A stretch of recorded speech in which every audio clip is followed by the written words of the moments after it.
No niin, moikka moi vaan kaikille. Se on Daskupoin 490 täällä taas.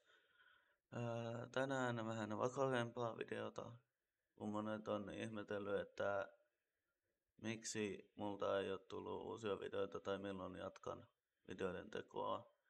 Niin sen verran haluan sanoa, että videoita varmasti tulee taas, kun niitä pystyn tekemään. Eli mulla eilen 6.10. todettiin keskivaikea masennus.